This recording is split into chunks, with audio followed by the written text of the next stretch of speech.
Un comentario descuidado de Camila ha reabierto la herida más profunda de la monarquía. Ahora el rey Carlos no se enfrenta a una crisis de Estado, sino a algo mucho peor, el juicio de sus propios hijos. ¿Puede un padre que traicionó a la mujer que amaban recuperar a los hijos que la adoraban? En el corazón de la monarquía británica, una institución forjada en siglos de tradición y un silencio casi sepulcral, una tormenta perfecta se está gestando. Y no es una crisis política ni una amenaza de guerra, es algo mucho más íntimo, mucho más profundo y por tanto infinitamente más peligroso, es el regreso de un fantasma. La muerte de Diana de Gales no fue solo una tragedia, fue el desenlace brutal de una vida marcada por el amor, la traición y la fama, una vida que se convirtió en leyenda. Su recuerdo no es una simple nota a pie de página en la historia de los Windsor, es una herida abierta que décadas después sigue sin cicatrizar. Ahora, unas pocas palabras, un susurro descuidado de la reina Camila han reabierto esa herida con la precisión de un bisturí, cortando directamente el alma de sus hijos William y Harry. Sé lo que estaréis pensando, otro capítulo del interminable salseo de la realeza. Pero esto es diferente, esto no es chisme, es un ajuste de cuentas que se ha pospuesto durante demasiado tiempo. El rey Carlos, un hombre que ha pasado toda su vida esperando llevar la corona, se encuentra ahora enfrentado a un juicio mucho más severo que el de la historia, el de sus propios hijos. Por primera vez, este monarca se ve obligado a mirarlos no como su soberano, sino como el padre que les falló, con una simple y desesperada súplica de perdón en los labios. Lo que está a punto de suceder en los salones privados del Palacio de Buckingham es mucho más que una conversación familiar tensa. Es un momento decisivo que podría redefinir el legado de la corona para siempre. Porque, vamos a ser sinceros, ¿cómo puede un rey gobernar un reino si no puede reconciliarse con su propia sangre, con su propia historia? La historia que vamos a desvelar hoy no es solo sobre príncipes, reyes y protocolos. Es sobre el dolor, el arrepentimiento y la sombra de una mujer que, incluso desde la tumba, sigue siendo la verdadera reina de corazones. Imagina la escena. En el centro de todo, un rey atrapado entre la lealtad a su esposa y el amor por sus hijos. A un lado, William, el heredero, el guardián silencioso de la llama de su madre. Al otro, Harry, el rebelde, el eco viviente del trauma de su madre. Y sobrevolando todo, el fantasma de Diana, la princesa que nunca fue reina, pero que conquistó el mundo. La maquinaria del poder, esa entidad fría y calculadora que es el palacio, intenta contener la crisis, pero ¿cómo se contiene un dolor que lleva 30 años enquistado? Esta no es una batalla por la corona, es una batalla por el alma de una familia, y el resultado podría hacer temblar los cimientos de una de las instituciones más antiguas del mundo. Vamos a adentrarnos en los pasillos donde se susurran los secretos más oscuros de la monarquía, a descubrir qué palabras exactas encendieron la mecha y cómo un rey se vio forzado a arrodillarse no ante Dios, sino ante sus propios hijos. Todo comienza no con una declaración oficial ni con el estruendo de un cañón, sino con un susurro. Imagínate la escena. Una conversación casual en uno de esos salones opulentos de Clarence House, donde las paredes han escuchado más secretos que cualquier confesionario. Se dice que la reina Camila, en un momento de descuido, quizás de frustración acumulada durante años de estar a la sombra de un fantasma, dejó escapar unas palabras sobre la difunta princesa Diana. No fue un discurso ni una entrevista grabada. Fue algo mucho peor, mucho más insidioso, una frase dicha casi al pasar, con un tono displicente que sin embargo llevaba el peso de décadas de resentimiento. ¿Qué dijo exactamente? La verdad, probablemente nunca la sabremos con certeza. El palacio es un maestro en el arte de enterrar la verdad bajo capas de protocolo y negaciones plausibles, pero la esencia del comentario, el veneno, llegó a los oídos equivocados. Se rumorea que fue una crítica velada a la supuesta inestabilidad emocional de Diana, una forma de minimizar su legado, de pintarla como la figura problemática que desestabilizó la monarquía. Claro que sí, guapi. Como si Diana no hubiera sido empujada a esa situación por un sistema que la usó como incubadora de herederos y luego la descartó. Para la institución, que ha trabajado sin descanso durante más de 20 años en la llamada Operación Ritz para transformar la imagen de Camila de la otra mujer a reina consorte, este desliz fue una auténtica pesadilla. El castillo de naipes construido con tanto esfuerzo se tambaleaba, la gente estaba flipando. En Gran Bretaña y en el mundo, Diana no es solo un recuerdo, es un icono intocable, una santa secular.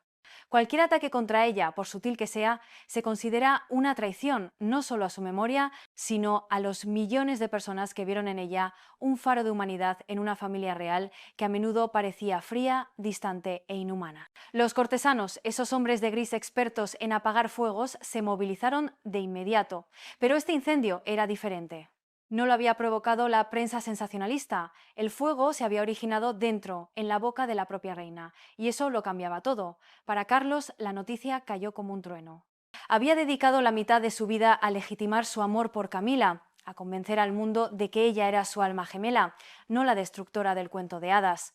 Y ahora, con unas pocas palabras, su esposa amenazaba con deshacerlo todo. Sabía, con una certeza helada, que sus hijos no lo pasarían por alto. Diana no era solo su madre. Era el símbolo de todo lo que salió mal, el eco de unas decisiones que nunca podría deshacer. Era la mujer cuya ausencia había definido sus vidas, para bien y para mal. La bomba había estallado y la onda expansiva se dirigía directamente hacia el corazón de una familia ya fracturada. Para entender la magnitud del desastre, primero tenemos que hacer una pregunta fundamental. ¿Por qué, más de un cuarto de siglo después de su trágica muerte en París, el nombre de Diana Spencer sigue teniendo tanto poder? La respuesta es compleja, pero se resume en una palabra: humanidad. Diana no fue solo una princesa, fue un fenómeno cultural. Fue la mujer que, casi sin querer, humanizó una monarquía anquilosada, una princesa triste que invitó al mundo a ver las grietas doradas de su jaula dorada. La gente no la amaba por su sangre azul, sino por su abrumadora vulnerabilidad. La vieron pasar de ser una niña rota por el divorcio de sus padres, una joven tímida y llena de sueños, a una mujer atrapada en un matrimonio sin amor, lidiando con la bulimia, la depresión y la presión constante de una prensa depredadora. Y en su sufrimiento, millones de personas, especialmente mujeres, vieron un reflejo de sus propias luchas. Se convirtió en un espejo. Mientras la familia real mantenía esa distancia emocional, ese stiff upper lip tan británico que resultaba casi inhumano, Diana rompía el protocolo para conectar. Imagínatela. La princesa de Gales, futura reina de Inglaterra, abrazando sin guantes a un enfermo de SIDA en un momento en que el mundo estaba aterrorizado por la enfermedad, demostrando que el VIH no se contagiaba por el tacto, o caminando por un campo minado en Angola para concienciar sobre las víctimas de estas armas. Sus obras de caridad no eran una obligación protocolaria, eran una misión personal, una forma de canalizar su propio dolor en empatía por los demás. Usó su fama, esa misma fama que la atormentaba, como un arma para dar voz a los que no la tenían. Y luego, claro, está la famosa entrevista con Martin Bashir en la BBC en 1995, aquella frase: bueno, éramos 3 en este matrimonio, así que estaba un poco superpoblado, fue dinamita pura. En Versalles, donde cada chisme se expandía más rápido que el fuego, esto habría sido una hecatombe. Fue un acto de rebelión sin precedentes. No fue solo la confirmación de la infidelidad de Carlos, fue una mujer declarando su verdad frente a la maquinaria, la del poder, que siempre había controlado la narrativa. Fue David contra Goliat. Por eso, cualquier comentario despectivo de Camila, la mujer que representa la causa de gran parte de su dolor, no es solo un insulto, es un intento de reescribir la historia, de manchar la memoria de una santa secular. Para William y Harry, esto es personal, es la herida primordial de sus vidas. Pero para el público es un ataque a un símbolo de compasión y autenticidad que sienten como propio. Diana les demostró que no basta con parecer humano, sino que hay que serlo de verdad. Y ese legado, esa herida abierta en la historia, es algo que el pueblo británico no está dispuesto a que nadie, y menos aún Camila, intente minimizar o pisotear. En el instante en que el susurro de Camila trascendió los muros de su salón privado, se activó un protocolo no escrito pero grabado a fuego en la mente de cada cortesano. El protocolo de contención de crisis, también conocido como Código Rojo.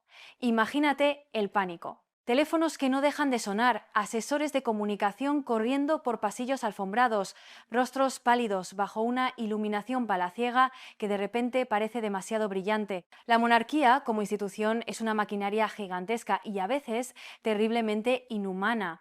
Su principal objetivo no es la felicidad de sus miembros, sino su propia supervivencia. Y una crisis centrada en Diana, la santa patrona de los corazones rotos, es una amenaza existencial. La primera orden, como siempre, fue el silencio. la negación plausible. No hay comentarios, son rumores infundados. La estrategia clásica del never complain, never explain. El problema es que esta vez no era un tabloide publicando fotos borrosas o testimonios de un mayordomo descontento. La fuente, aunque anónima, apuntaba directamente a la reina. La maquinaria del palacio, tan acostumbrada a controlar el flujo de información, se encontró de repente atrapada entre los engranajes de su propia creación. Si defendían a Camila con demasiada vehemencia, parecería que estaban atacando la memoria de Diana, lo que enfurecería al público y peor aún a William y Harry. Si no decían nada, el silencio se interpretaría como una admisión de culpa. La cosa es que estaban en un callejón sin salida, una catch-22 de manual. Los estrategas de palacio, esos hombres y mujeres con trajes impecables y una lealtad absoluta a la corona, comenzaron a sopesar opciones. Filtrar una historia positiva sobre Camila para desviar la atención, quizás una sobre su trabajo con las víctimas de abuso doméstico, o qué tal organizar una aparición pública cuidadosamente coreografiada de Carlos y sus hijos para proyectar una imagen de unidad familiar. Muy bonito, sí señor. Pero la fractura era demasiado profunda para ser reparada con un simple posado fotográfico. Este no era un problema de relaciones públicas, era un problema de corazón, de una herida que lleva 30 años supurando. Aquí es donde la institución se enfrentó a su mayor debilidad. No sabe cómo gestionar las emociones humanas reales. Puede organizar bodas, funerales y jubileos con una precisión militar que ya querría para sí el ejército británico, pero el dolor, el resentimiento, la culpa y el amor traicionado son variables que no encajan en sus ecuaciones. Mientras los asesores debatían, el rey Carlos se encontraba cada vez más aislado.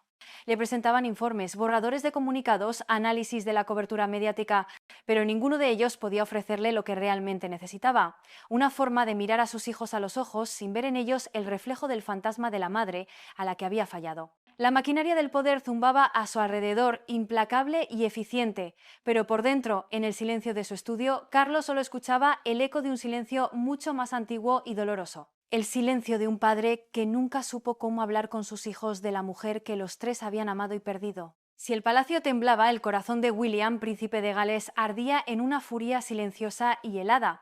Para entender su reacción hay que retroceder a aquel fatídico verano de 1997. Imagina ser un adolescente de apenas 15 años, con el mundo entero observándote, y tener que caminar detrás del féretro de tu madre por las calles de Londres. William lo hizo con una entereza que helaba la sangre, con el rostro convertido en una máscara de piedra para proteger a un Harry de 12 años que caminaba a su lado, devastado. En ese preciso momento, William no solo perdió a su madre, asumió un papel que nunca jamás abandonaría, el de protector de su legado. Se convirtió de facto en el guardián de la llama, ese Eristo de Parano del Estardondes que en el Estarrades contró de portentes el Estadón. A lo largo de los años ha cumplido ese papel con una dignidad casi reverencial, con una devoción silenciosa pero feroz. Cada vez que habla de ella lo hace con un cuidado exquisito, midiendo cada palabra. Ha continuado su labor benéfica, ha inculcado su memoria en sus propios hijos George, Charlotte y Louis, y ha defendido su honor con una ferocidad discreta pero implacable. Para William, el heredero al trono, la memoria de Diana no es solo un asunto personal, es literalmente una cuestión de Estado. Sabe, mejor que nadie, que gran parte de la popularidad y la relevancia de la monarquía moderna se la deben a ella, a la mujer que la humanizó. Por eso, escuchar las palabras de Camila, por indirectas que fueran, fue como una profanación. No fue solo un insulto a la madre que adoraba, fue un ataque a la base misma de la conexión de la corona con el pueblo, un acto de sabotaje a su propio futuro reinado. Su ira no es explosiva ni ruidosa como la de Harry, es una ira fría, controlada, la de un futuro rey que sopesa cada palabra y cada consecuencia. Su silencio en público, en los días que siguieron a la filtración, fue mucho más elocuente que cualquier grito. Era un silencio que juzgaba, que condenaba y que dejaba claro que se había cruzado una línea roja. Se dice que su conversación telefónica con Carlos fue corta, directa y brutalmente clara. No hubo gritos, solo una exigencia gélida. El respeto a la memoria de su madre no era ni sería jamás negociable. Exigió una garantía absoluta de que algo así no volvería a ocurrir, especialmente por parte de la mujer que ahora ocupaba el lugar de Diana. Para William, que ha dedicado su vida a equilibrar el deber hacia la corona con la lealtad inquebrantable hacia su madre, este incidente fue una prueba de fuego. Y su reacción dejó muy claro de qué lado estaba su lealtad primordial, porque antes que rey, antes que príncipe, William siempre será, ante todo y sobre todo, el hijo de Diana. Y el guardián de su llama no permite que nadie, absolutamente nadie, intente apagarla. La reacción de Harry, duque de Sussex, fue como siempre un espejo inverso de la de su hermano, donde William construyó un muro de contención glacial. Harry dejó que la presa se rompiera en una inundación de furia y dolor. Para él, esto no era una cuestión de legado o de estado, era puro, visceral y absolutamente personal. Harry tenía solo 12 años cuando su madre murió. Era lo suficientemente joven como para no comprender del todo la magnitud de la tragedia, pero lo bastante mayor como para que el trauma se le clavara en el alma para siempre, como un trozo de metralla. En su libro de memorias, Sparey y en varias entrevistas ha hablado abiertamente de ello, de los años de caos emocional que siguieron, del pánico paralizante que sentía al ver un flash de cámara, de la terapia que necesitó para procesar un duelo que el mundo le obligó a vivir en público, mientras en privado reinaba un silencio atronador. Para Harry, el ataque a su madre no es historia antigua, es una herida que sigue supurando. Las palabras de Camila no fueron sal en la herida, fueron un nuevo puñal, clavado exactamente en el mismo lugar. Reafirmaron su creencia más profunda y dolorosa, que la institución, la firma, como él la llama, nunca valoró realmente a Diana. La usaron por su belleza, su carisma y su capacidad para producir herederos, pero la despreciaron por su humanidad, su sensibilidad y su negativa a seguir las reglas del juego. Ve en el trato a su madre un paralelismo directo y aterrador con lo que, según él, sufrió su esposa, Meghan. Es el mismo patrón, la misma maquinaria, devorando a las mujeres que se atreven a ser diferentes, a tener voz propia. Su respuesta a Carlos, por tanto, no fue diplomática. Fue la explosión de un hombre que lleva toda la vida sintiendo que ha tenido que luchar solo para defender el honor de su madre. Le recordó a su padre las noches que lloró en silencio en su habitación de Eton, la rabia impotente que sintió al ver a los paparazzi que la acosaron hasta la muerte ser tratados como simples testigos en lugar de como cómplices. Le preguntó, con la voz cargada de años de resentimiento, por qué nunca la defendió de verdad. ¿Por qué permitió que la prensa y la propia familia, a través de sus filtraciones calculadas, la destrozaran pieza a pieza? Harry no puede perdonar fácilmente porque en su mente nunca se ha hecho justicia. Para él, el perdón requiere un reconocimiento total y público de la verdad, sin excusas ni medias tintas. Y la verdad, para Harry, es que el sistema que debía proteger a su madre la traicionó vilmente. Y ahora ese mismo sistema, con Camila sentada en el trono, se atrevía a manchar su recuerdo. No, para Harry esto no fue un simple desliz. Fue la prueba definitiva de que, en el fondo, nada había cambiado realmente la fría y calculadora maquinaria de la casa de Windsor. En el centro de esta tormenta familiar, casi como en una tragedia de Shakespeare, se encuentra la relación más compleja y observada de la monarquía moderna, la de William y Harry. Durante años fueron la imagen de la unidad fraterna, dos hermanos forjados en la misma tragedia, apoyándose mutuamente contra el mundo. El recuerdo de su madre era el pegamento sagrado que los mantenía unidos. Podían discrepar en todo, pero en lo que respecta a Diana, eran un frente único, inexpugnable. La imagen de ambos inaugurando juntos la estatua en honor a su madre en los jardines de Kensington en 2021 parecía sellar ese pacto eterno. Pero la cosa es que los años, las esposas y los diferentes caminos en la vida han erosionado ese vínculo hasta dejarlo casi irreconocible. Ahora son dos hombres que miran el mundo desde perspectivas opuestas, casi desde planetas diferentes. William, el heredero, el heir, ve el deber, la tradición y la supervivencia de la institución como su máxima prioridad. Ha aceptado su destino, la jaula dorada, con una resignación estoica. Harry, el repuesto de Spare, ha rechazado esa misma institución, buscando la libertad, la verdad emocional y una vida fuera de los muros del palacio, primero en Canadá y luego en Montecito, California. Esta nueva crisis provocada por Camila los coloca en una posición increíblemente difícil y paradójica. Por un lado, los une en su furia compartida. Ambos sienten el mismo ultraje, la misma necesidad visceral de defender a su madre. Por un momento, la vieja alianza, la de los hijos de Diana contra el mundo, resurge de sus cenizas. Se dice que hablaron por teléfono y que por primera vez en mucho tiempo no hubo reproches sobre sus vidas actuales ni sobre entrevistas polémicas, solo un acuerdo tácito y furioso. Esto no se puede tolerar. Sin embargo, sus respuestas al problema los dividen de nuevo, mostrando la profundidad de su cisma. William busca una solución dentro del sistema. Quiere una disculpa privada, garantías internas, un cambio de protocolo. Su objetivo es proteger la memoria de su madre sin destruir la monarquía que un día liderará. Es un reformista silencioso. Harry, en cambio, desconfía profundamente del sistema. Para él, una solución privada es solo otra forma de barrer la basura debajo de la alfombra, como siempre ha hecho el palacio. Quiere un reconocimiento público, una rendición de cuentas que vaya más allá de los muros de Buckingham. Es un revolucionario ruidoso. Esta diferencia es fundamental. Refleja la fractura no solo entre dos hermanos, sino entre dos visiones del mundo. Y el rey Carlos se encuentra en medio de este fuego cruzado, intentando apaciguar a dos hijos que, aunque comparten el mismo dolor, ya no hablan el mismo idioma. La verdadera tragedia es que la única persona que podría haberlos entendido, que podría haber mediado y reconciliado sus dos mundos, es precisamente la mujer por cuyo honor ahora luchan por separado. La presencia de Diana no se limita a los recuerdos o a las conversaciones a puerta cerrada. Es una presencia casi física, un fantasma que habita en cada fotografía, en cada comparación, en cada gesto de la nueva generación de la realeza. Su sombra se proyecta de maneras muy diferentes y a menudo injustas sobre las dos mujeres que se casaron con sus hijos, Catherine, la princesa de Gales, y Meghan, la duquesa de Sussex. Para Catherine, la presión ha sido inmensa desde el principio. Desde el momento en que William le entregó el icónico anillo de compromiso de zafiro y diamantes de su madre, el mundo la ungió, para bien o para mal, como la heredera de Diana.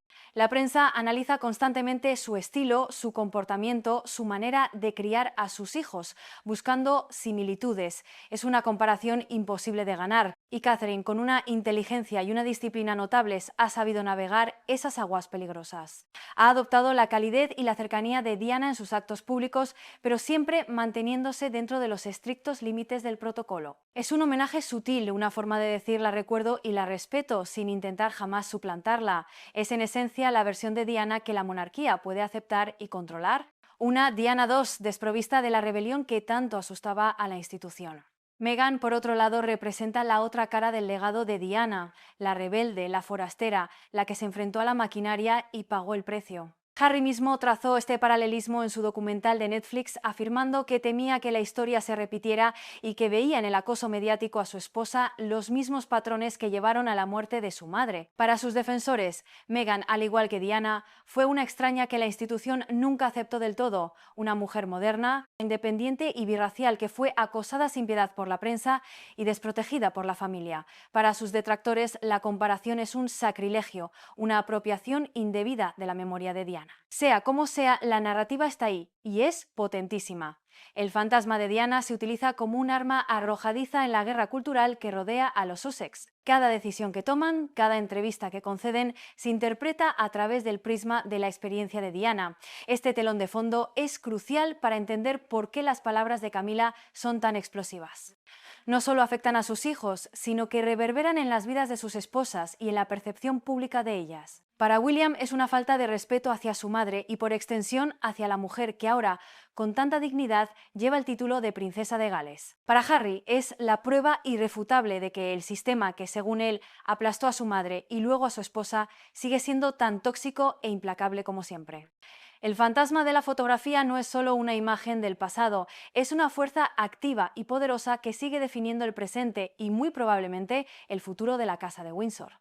El concepto de la jaula dorada es quizás el legado más poderoso, oscuro y trágico de Diana. Ella fue quien le arrancó el velo al cuento de hadas y le mostró al mundo la cruda realidad, que los palacios pueden ser prisiones, que las tiaras pueden pesar como cadenas y que el título de Alteza Real puede ser la sentencia a una vida de profunda y asfixiante soledad. En sus grabaciones secretas con Andrew Morton, Diana describió su vida como increíblemente solitaria, atrapada en un sistema rígido, sin amor, que la juzgaba por cada movimiento.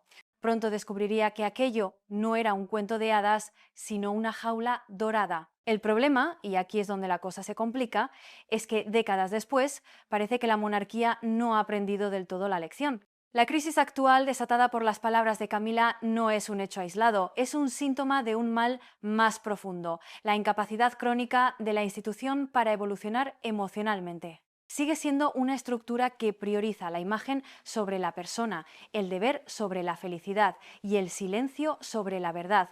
La experiencia de Meghan Markle, independientemente de la opinión que se tenga sobre ella, es un ejemplo inquietante.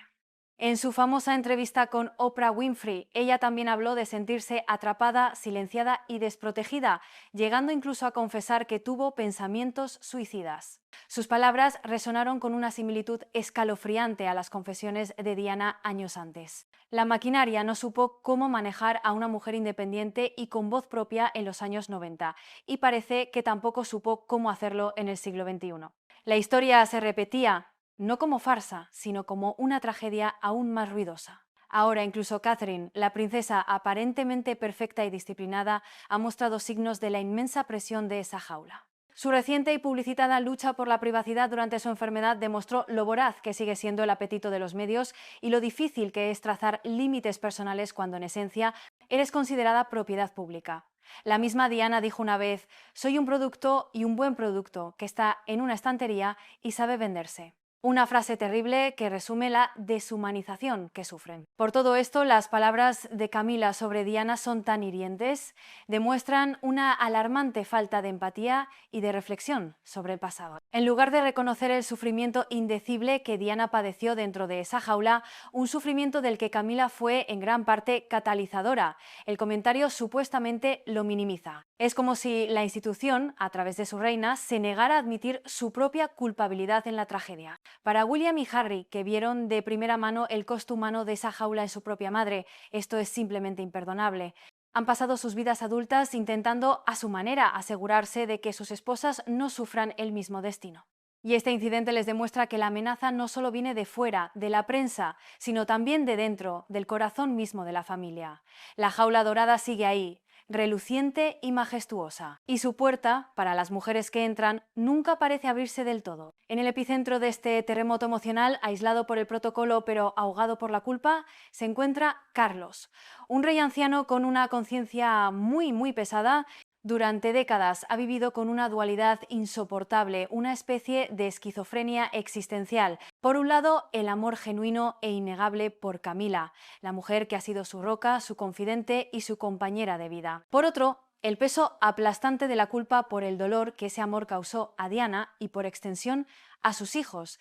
Ha intentado compartimentar, como le enseñaron. El Carlos hombre amaba a Camila. El Carlos príncipe de Gales, y ahora rey, cumplía con su deber, pero la crisis actual ha hecho añicos esa separación artificial. El hombre y el monarca son uno solo, y ambos deben rendir cuentas. Su conciencia no es solo por la infidelidad, que ya sería bastante, es por algo mucho más profundo y doloroso. Es el arrepentimiento por su frialdad, por su incapacidad casi patológica para conectar emocionalmente con una joven Diana que, en sus propias palabras, se sentía desesperadamente sola. Es el recuerdo imborrable de aquella infame entrevista de compromiso en 1981. Cuando el periodista les preguntó si estaban enamorados, una Diana sonrojada y tímida respondió: por supuesto, mientras Carlos añadía, con una sonrisa displicente: lo que sea que signifique enamorado. Esa frase, en retrospectiva, no fue un desliz, fue el presagio de toda la tragedia que vendría después. Carlos se crió en un sistema que considera la vulnerabilidad una debilidad imperdonable.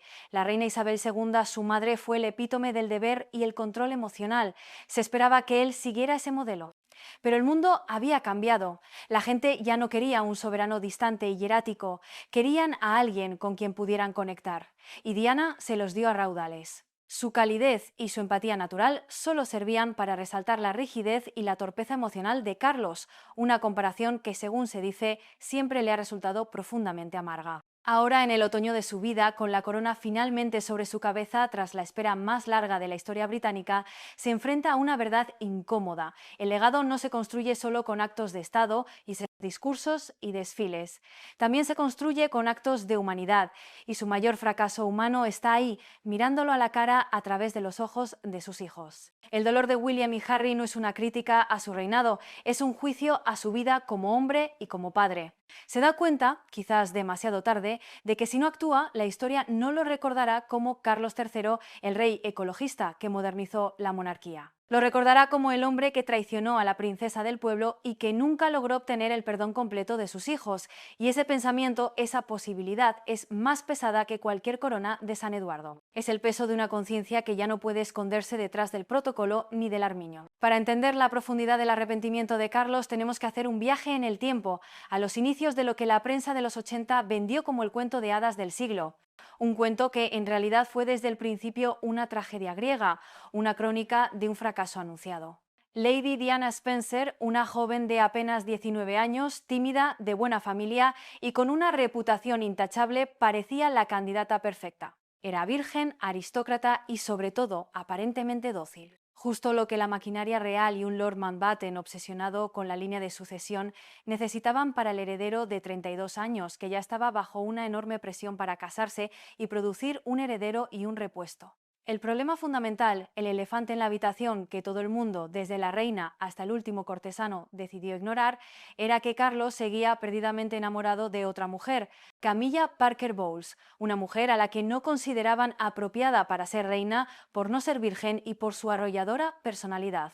Así que, en uno de los arreglos más cínicos y crueles de la historia moderna, la institución empujó a Carlos hacia Diana, utilizándola como un vientre de alquiler con título nobiliario. Muy bonito, sí señor. La propia Diana confesó más tarde en sus cintas secretas que en los días previos a la boda tuvo dudas terribles y una crisis de bulimia.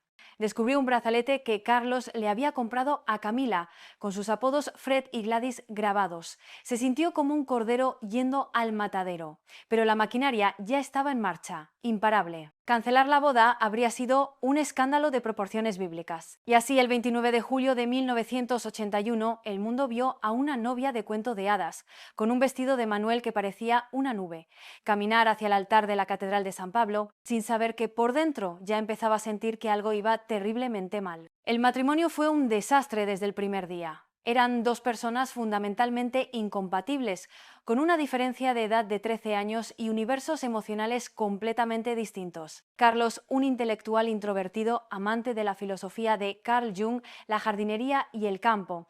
Diana, una joven vibrante que amaba la ciudad, la música de Duran Duran y el contacto humano. Estaban atrapados juntos en la jaula dorada, sonriendo para las cámaras, mientras en privado, en los pasillos de Highgrove o Kensington, el silencio se hacía cada vez más ensordecedor. La reanudación de la relación adúltera de Carlos con Camila no fue la causa del fracaso del matrimonio, fue el síntoma de que nunca había habido un matrimonio real. Fue la estocada final a una unión que nació muerta, un mero contrato dinástico.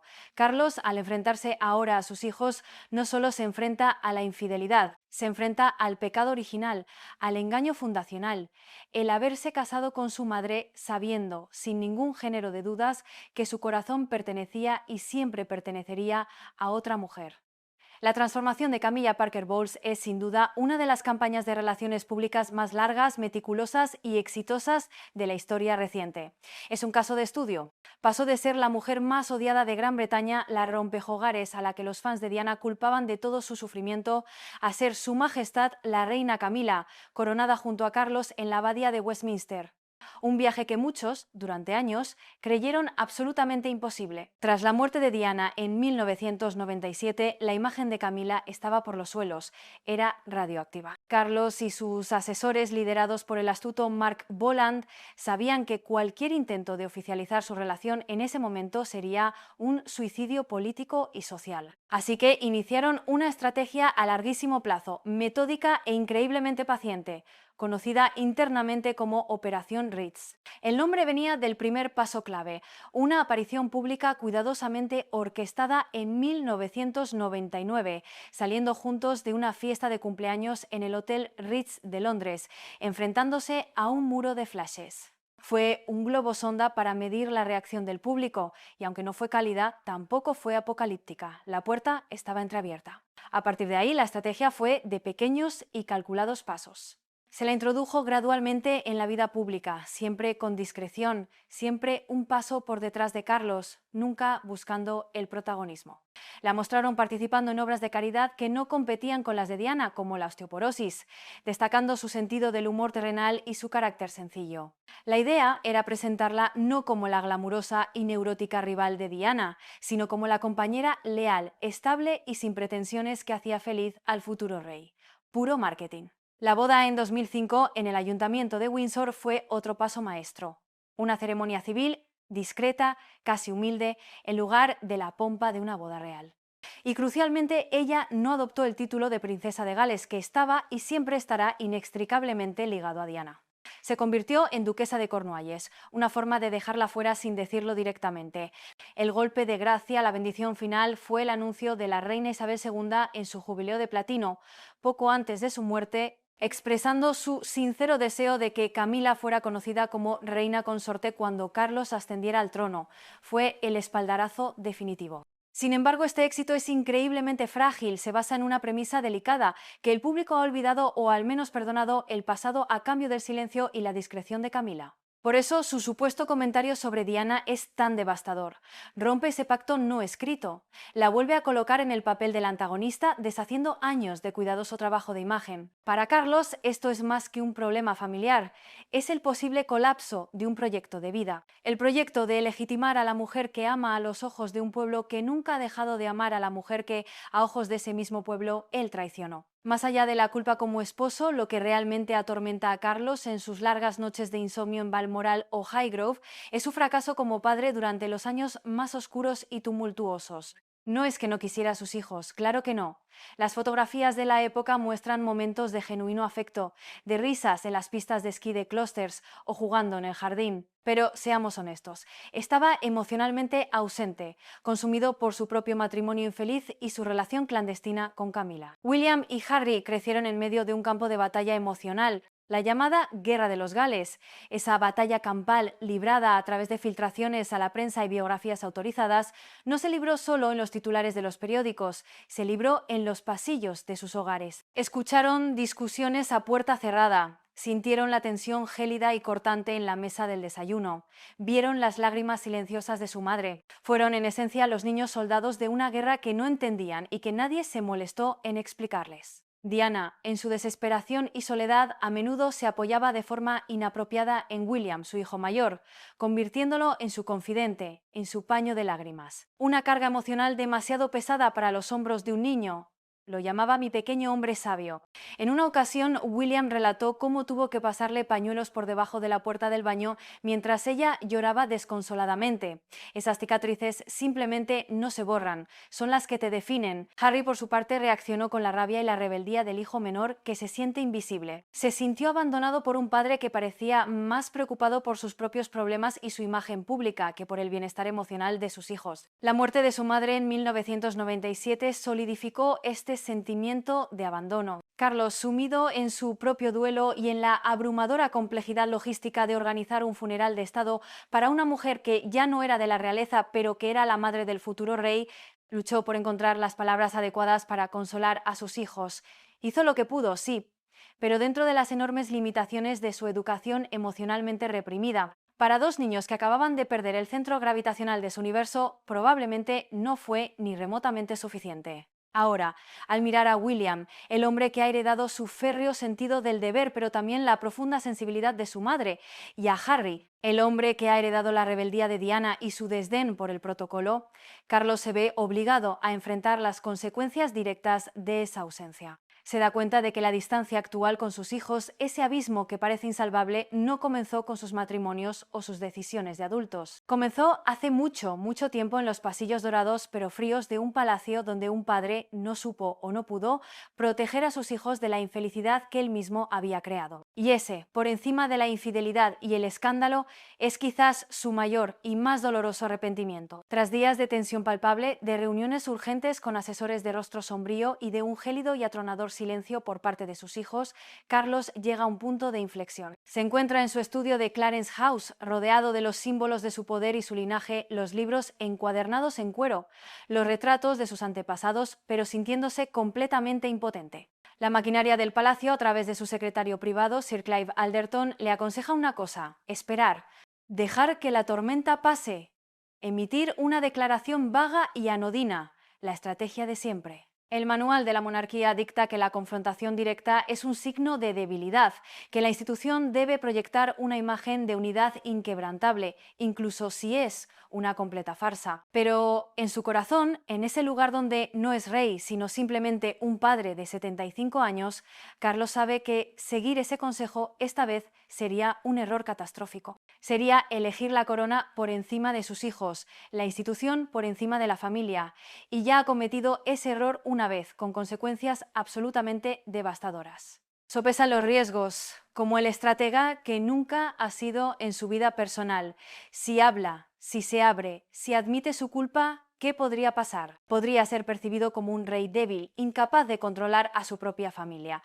Podría darle más munición a Harry para sus futuras críticas en alguna otra entrevista millonaria. Podría enfurecer a Camila, quien podría sentirse traicionada y no defendida por su marido, el rey. Las posibles consecuencias negativas son enormes y sus asesores se las repiten sin cesar. Pero entonces sopesa el riesgo de no hacer nada, y ese es mucho mayor. El silencio ya no es oro, es veneno. Un silencio continuado solidificaría el resentimiento helado de William, confirmaría todas las peores sospechas de Harry y crearía una fractura permanente, irreparable, en el corazón de su familia. Podría ser rey de un Reino Unido, sí, pero estaría emocionalmente enajenado de sus propios herederos. La monarquía podría sobrevivir, pero ¿a qué precio? Sería una cáscara vacía, un cascarón glorioso, pero sin alma, un legado de dolor sin resolver que pasaría a su hijo. Es en esa soledad, en esa encrucijada existencial, donde toma la decisión, no como rey, sino como padre. Se da cuenta de que la única autoridad que realmente importa en este momento no es la que le confiere la corona, sino la autoridad moral que solo puede ganarse con la humildad y la honestidad. Decide que romperá el hábito de una vida entera de represión emocional, esa rigidez inculcada por su padre, el príncipe Felipe. Se enfrentará a ellos. Les dirá la verdad, su verdad, por dolorosa y humillante que sea. Es una apuesta desesperada a todo o nada. Pero es la única que le queda si quiere tener alguna esperanza, por pequeña que sea, de no perder a sus hijos para siempre. Los días previos a la confrontación, el Palacio de Buckingham se convierte en una olla a presión. Por fuera, todo sigue igual, la fachada impasible de la monarquía británica, el cambio de guardia con sus sombreros de piel de oso, los turistas pegados a las verjas, el estandarte real ondeando para indicar que el rey está en casa. Pero por dentro la atmósfera es irrespirable. El personal, gente acostumbrada a los dramas velados de los Windsor, sabe que algo grave está ocurriendo. Se mueven en un silencio casi coreografiado, evitando el contacto visual, conscientes de que las paredes de ese lugar tienen más oídos que un servicio de inteligencia. Los susurros se propagan por las cocinas y los pasillos de servicio como un virus. El rey no ha dormido en días. El príncipe de Gales ha cancelado una reunión a última hora. La reina parece tensa. Cada pequeño detalle se analiza como un presagio. Los asesores de Carlos están en modo de crisis total. Le suplican que reconsidere la idea de una confrontación directa. Majestad, por favor, escribamos una carta. Permítanos mediar, establecer unos puntos de conversación. Temen que una conversación sin guión, cargada de 3 décadas de emociones reprimidas, pueda explotar y causar un daño irreparable. La sinceridad, la vulnerabilidad. Son riesgos que la monarquía no suele correr. Pero Carlos, por primera vez, se mantiene firme. Ha pasado toda su vida escuchando a otros, siguiendo el protocolo, haciendo lo que se debía hacer. Y eso lo llevó a un matrimonio desastroso y a una relación fracturada con sus hijos. Por una vez en su vida va a seguir su instinto de padre, por atrofiado que esté. William y Harry son convocados al palacio. O más bien, William es convocado y se acuerda una videoconferencia con Harry desde California. La naturaleza de la reunión es vaga, protocolaria, pero ambos saben de qué se trata. William, en su casa de Adelaide Cottage, en Windsor, se prepara con la calma estratégica de un general antes de la batalla. Revisa mentalmente sus exigencias, sus líneas rojas. No busca una guerra, pero tampoco aceptará una paz falsa basada en el olvido. Harry, al otro lado del Atlántico, en su mansión de Montecito, se prepara de una manera diferente. Se carga de la energía nerviosa y justiciera de quien finalmente va a decir todo lo que ha reprimido. Para él no es una negociación, es una catarsis. La reina Camila, por su parte, se mantiene notablemente ausente, recluida en Clarence House. Es el epicentro de la crisis, pero paradójicamente no puede estar en la sala. Su presencia solo añadiría más leña al fuego. Está aislada, esperando el veredicto, sabiendo que el futuro de su posición y su frágil relación con sus hijastros pende de un hilo. El día de la reunión, una calma extraña y pesada desciende sobre los palacios. Es la calma que precede a la tormenta. 3 hombres, un padre y 2 hijos, separados por la geografía pero unidos por el mismo dolor, se preparan para entrar en una habitación, real o virtual, y enfrentarse a los fantasmas que llevan persiguiéndoles toda la vida. La reunión no tiene lugar en un gran salón de estado como el Salón del Trono, sino en una de las habitaciones privadas de Carlos en Clarence House, un espacio más íntimo, casi acogedor, con retratos familiares en las paredes y una chimenea apagada que parece simbolizar la falta de calor en la familia. La elección es deliberada, esto no es un asunto de la corona, es un asunto de la familia, o al menos ese es el intento desesperado de Carlos. Cuando William entra, el silencio es tan denso que casi se puede tocar. En la gran pantalla de la pared aparece el rostro de Harry, su expresión tensa y expectante desde el otro lado del mundo. Los hermanos se saludan con una formalidad fría, un abismo entre ellos que ni siquiera esta crisis compartida puede cerrar por completo. Carlos está de pie junto a la ventana, mirando hacia los jardines, dándoles la espalda como si necesitara un último momento de cobardía antes de la batalla. Durante un largo e incómodo instante, nadie habla. En esa habitación no hay solo 3 hombres. Hay un cuarto ocupante, invisible pero abrumadoramente presente, el fantasma de Diana. Su retrato no cuelga en la pared, por supuesto, eso sería demasiado, pero su imagen está grabada en los rostros de sus hijos. William tiene su misma mirada, a la vez tímida y decidida, esos famosos ojos Spencer. Harry tiene su sonrisa traviesa, su espíritu rebelde, su facilidad para conectar con la gente. Son sus ecos vivientes. Carlos se gira finalmente, su rostro surcado por las arrugas de la edad y la preocupación. Parece el de un hombre mucho mayor, frágil. No hay rastro del soberano con su corona y su pompa, solo hay un padre vulnerable, asustado y sobre todo cansado. Les pide que se sienten. No hay asesores, no hay sirvientes, ni siquiera un té para romper el hielo, solo ellos 3. El aire está cargado con el peso de todo lo no dicho durante 30 años. Las acusaciones, los resentimientos, el dolor, la culpa. Cada uno de los 3 hombres en esa sala tiene su propia versión de la historia, su propia herida sangrante. William, la herida del deber y la responsabilidad prematura que le robó la infancia. Harry, la herida del abandono y el trauma sin procesar que lo persigue hasta hoy. Y Carlos, la herida autoinfligida del arrepentimiento, la más profunda y quizás la única que nunca podrá sanar del todo. El rey carraspea, un sonido frágil en la quietud de la habitación. Sabe que las primeras palabras que salgan de su boca determinarán el curso no solo de la tarde, sino quizás del resto de sus vidas y de su reinado. Mira a sus hijos, a estos hombres que son su sangre, su legado, y que al mismo tiempo, en ese momento, se sienten como completos extraños. Y entonces, con un suspiro que parece arrastrar el peso de décadas, comienza a hablar. La voz de Carlos, cuando finalmente habla, es baja, casi un murmullo. No empieza con excusas, no empieza culpando a la presión de la corona o a la incompatibilidad. Empieza con las 3 palabras que sus hijos llevan toda la vida esperando escuchar, aunque quizás nunca creyeron que lo harían. Yo estaba equivocado. La confesión fluye torpe al principio, como si las palabras se hubieran oxidado por décadas de falta de uso. Admite su egoísmo, su cobardía, admite que nunca debió casarse con su madre sabiendo que no la amaba, que su corazón le pertenecía a Camila desde mucho antes. Reconoce que fue un acto de claudicación ante el deber, una decisión que les costó la felicidad a todos. Habla de Diana. Y por primera vez no habla de la princesa problemática que algunos en el palacio querían pintar, sino de la joven vulnerable a la que él y el sistema fallaron estrepitosamente. Reconoce su soledad, su desesperación. Admite que mientras el mundo la adoraba, él la dejaba llorando sola en su habitación. La vi brillar en público, dice con la voz quebrada, y en privado no supe. No pude darle el apoyo que necesitaba, y por eso lo siento profundamente. La habitación permanece en un silencio absoluto. William tiene la mandíbula apretada, sus ojos fijos en su padre, analizando cada palabra, cada matiz, buscando la más mínima señal de falsedad. Harry, en la pantalla, mira al suelo, sus dedos tamborileando en el brazo del sillón, una tormenta de emociones contenida a duras penas. Carlos entonces habla de Camila. Y aquí es donde la confesión se vuelve más arriesgada, más delicada. No la defiende de manera agresiva, pero tampoco la condena. Habla de su amor por ella como una verdad innegable en su vida, una verdad que causó un dolor inmenso, sí, pero que no puede repudiar.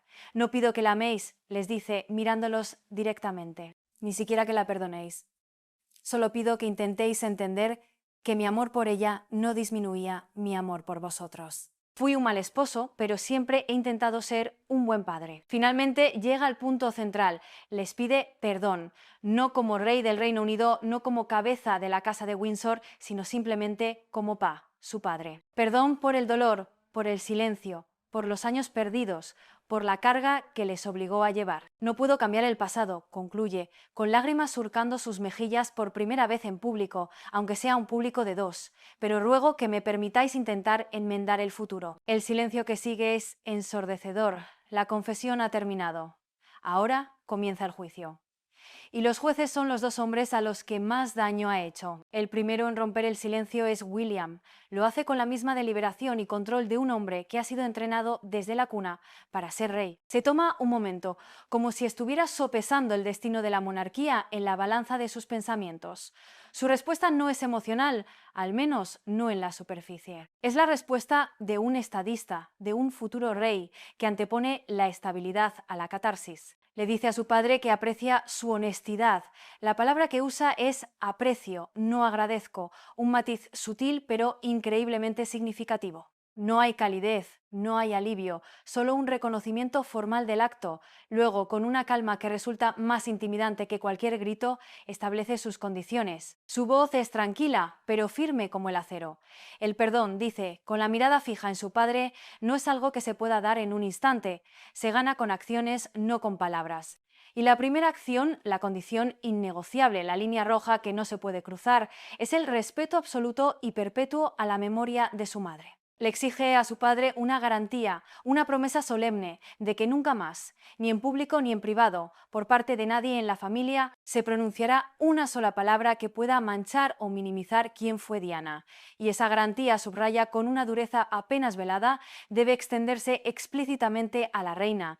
El mensaje es cristalino. Camila debe entender que su posición como reina, su aceptación dentro de la familia, depende enteramente de su respeto hacia la mujer a la que reemplazó. William no pide que su padre renuncie a Camila, no es ingenuo, entiende que eso es imposible. Lo que exige es el establecimiento de una jerarquía de respeto. Diana, como madre del futuro rey y del príncipe que le sigue en la línea de sucesión, ocupa un lugar sagrado e intocable que nadie, y menos que nadie Camila, puede profanar. Su respuesta es, en esencia, un tratado de paz. Un tratado con términos muy claros y consecuencias implícitas. No ofrece una absolución emocional, no hay un abrazo ni palabras de consuelo para un padre que llora. Lo que ofrece es una posibilidad de coexistencia funcional, una tregua. Podemos mirar hacia adelante, concluye, con una finalidad que no admite réplica, pero solo si el pasado se honra como es debido. Es una respuesta pragmática, casi fría, pero en el mundo de William, donde el deber siempre se antepone al sentimiento,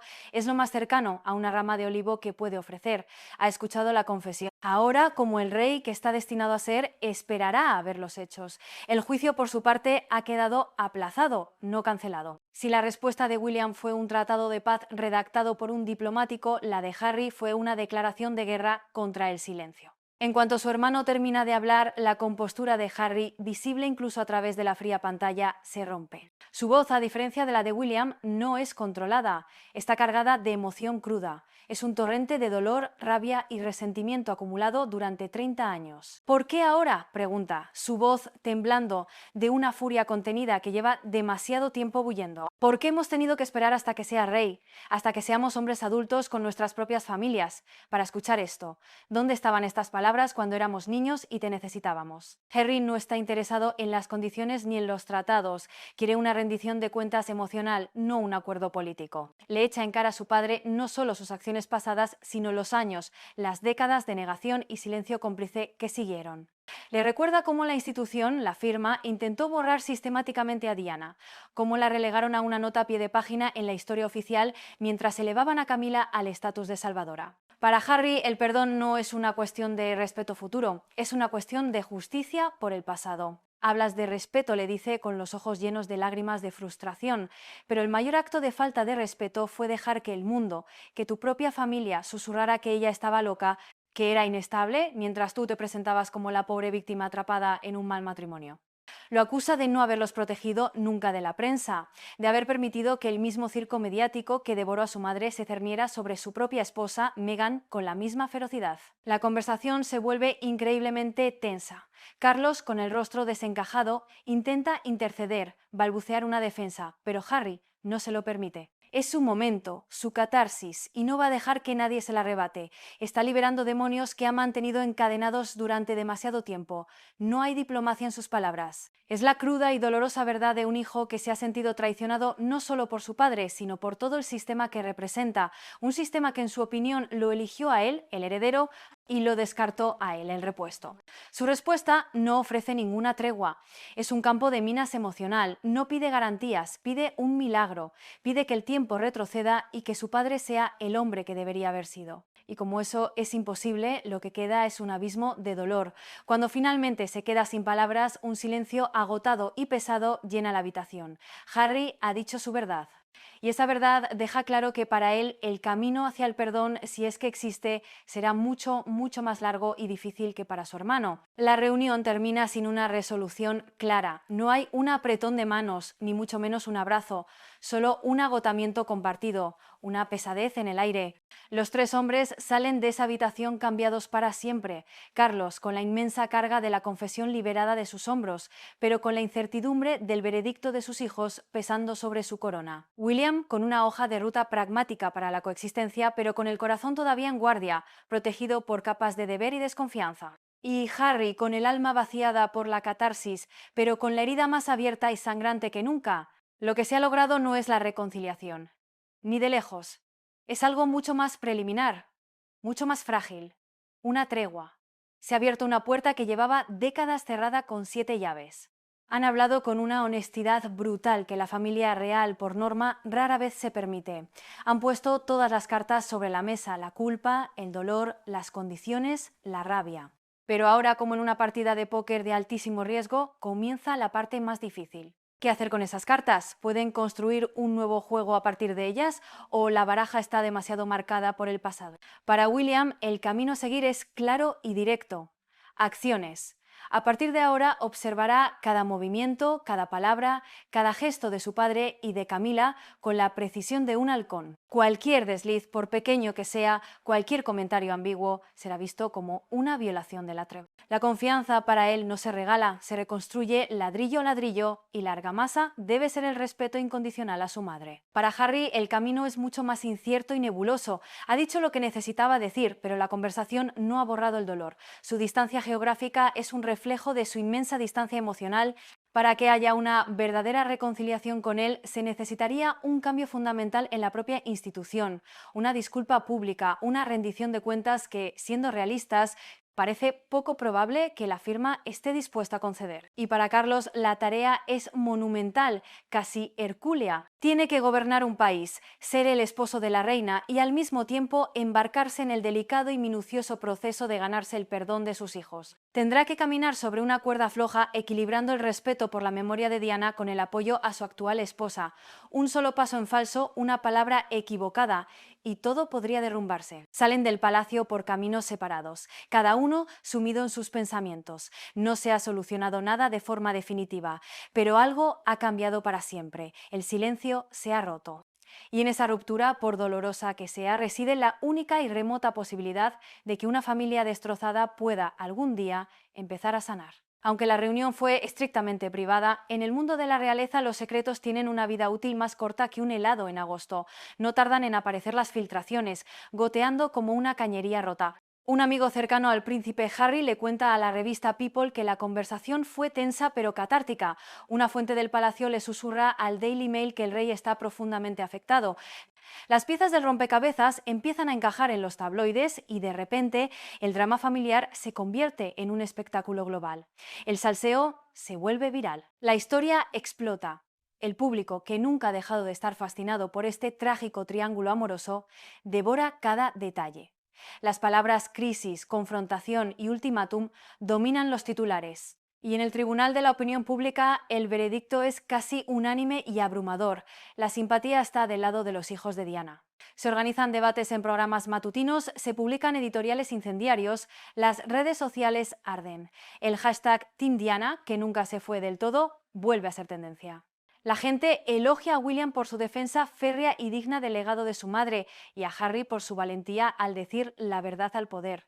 Se les ve como los guardianes de la memoria, los hijos leales que se enfrentan a un padre que les falló y a la mujer que, en su opinión, causó el dolor. La imagen de Carlos, que había mejorado gradualmente en los últimos años, sufre un duro golpe. Vuelve a ser visto en la caricatura popular como el marido infiel, el padre ausente, el hombre que prefería hablar con sus plantas que con su esposa. Y Camila. ¡Ay, Camila vuelve a ser para muchos la villana de la historia! La rompehogares. Se reavivan las comparaciones odiosas. Los periódicos publican fotos de archivo de una Diana radiante y joven junto a fotos actuales de una Camila de rostro adusto. Es cruel, es injusto, pero es la reacción visceral del público. El Palacio intenta controlar la narrativa con su estrategia habitual de never complain, never explain, pero es como intentar parar un tsunami con un cubo y una pala de playa. El salseo es demasiado jugoso, la historia demasiado potente, demasiado arraigada en la psique colectiva. De repente aparecen manifestaciones espontáneas de afecto hacia Diana frente a las puertas del Palacio de Kensington. La gente deja flores, cartas, ositos de peluche. Es como si el duelo nacional de 1997 se hubiera reactivado en una versión en miniatura, un eco fantasmal de aquel mar de flores. Esta reacción popular solo refuerza la posición de William y Harry. Ahora no solo tienen la razón moral de su lado, tienen al pueblo. Y en una monarquía constitucional que sobrevive gracias a su popularidad, el apoyo del pueblo lo es todo. Carlos se encuentra acorralado. La crisis que intentó resolver en privado ha estallado en la plaza pública y ahora tiene que lidiar no solo con el juicio de sus hijos, sino con el de todo un reino que sigue enamorado de su primera princesa. La crisis trasciende rápidamente el drama personal para convertirse en una pregunta fundamental sobre el futuro de la propia monarquía en el siglo XXI. ¿Puede una institución tan arraigada en la tradición y el silencio, cuyo lema no oficial es «nunca te quejes, nunca des explicaciones», sobrevivir en una era que exige transparencia y autenticidad emocional? El enfrentamiento entre Carlos y sus hijos se convierte en un símbolo de esta encrucijada existencial. Por un lado está la vieja guardia, representada por la reacción instintiva del palacio: ocultar, negar, gestionar la imagen a toda costa. Es una visión de la monarquía como un espectáculo de impasible continuidad, una obra de teatro donde los actores no deben mostrar jamás sus verdaderos sentimientos. Por otro lado está la visión que irónicamente representan los hijos de Diana, la necesidad imperiosa de que la institución tenga un corazón, de que reconozca sus errores, de que sea humana.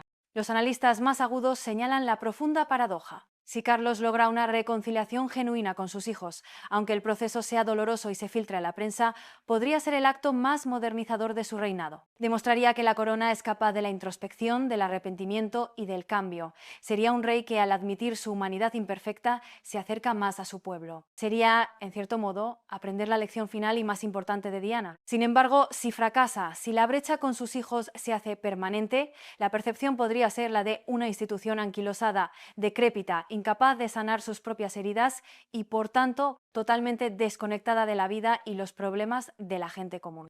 El reinado de Carlos quedaría manchado para siempre por el fantasma de su primera esposa y la corona pasaría a William no como un símbolo de estabilidad, sino como un legado dañado que necesita ser reparado urgentemente. William y Harry, a su manera, también representan futuros posibles y divergentes para la corona. William encarna una monarquía reformada desde dentro, más sensible y cercana, pero aún anclada en la tradición y el deber. Es la evolución controlada. Harry, por su parte, representa una visión mucho más radical, casi republicana de la realeza, donde la verdad personal y el bienestar emocional están por encima de cualquier protocolo o institución. Es la revolución. El Reino Unido observa atentamente. Ya no es solo cotilleo real, no es solo salseo, es una pregunta profunda sobre su propia identidad nacional. ¿Quieren una monarquía de cuentos de hadas distantes, perfecta en su fachada pero vacía por dentro? ¿O una familia que, con todas sus imperfecciones, sus dramas y sus dolores, refleje las complejidades de la vida moderna? La respuesta a esa pregunta podría determinar si la Casa de Windsor prospera en el siglo XXI o se convierte en una reliquia gloriosa pero irrelevante, un mero decorado para turistas. Al final, esta historia no es sobre una simple discusión familiar, es sobre el poder ineludible del pasado, sobre cómo los fantasmas de nuestras decisiones nos persiguen hasta el final de nuestros días. Diana fue princesa, pero no fue reina. Fue madre, pero también hija de un sistema que no supo protegerla. Vivió bajo los focos cegadores del mundo y murió, en su punto más ciego, en un túnel oscuro de París. Y su legado, por más que la maquinaria del palacio intentó controlarlo, reescribirlo y minimizarlo, sobrevivió en la forma más poderosa posible, en el corazón roto de sus hijos y en la memoria indeleble de un pueblo que nunca la olvidó. La confesión de Carlos, aunque tardía y forzada por las circunstancias, fue un acto sísmico. No borró el dolor, sería ingenuo pensarlo, pero al menos reconoció su existencia. No garantizó el perdón, pero abrió una pequeña grieta en una puerta que llevaba décadas cerrada con 7 llaves. Fue el reconocimiento tácito de que la sombra de Diana no es algo que se pueda ignorar o superar, es algo con lo que la monarquía, y él en particular, debe aprender a convivir, a honrar. El verdadero legado de Diana no son solo sus obras de caridad o su estilo icónico.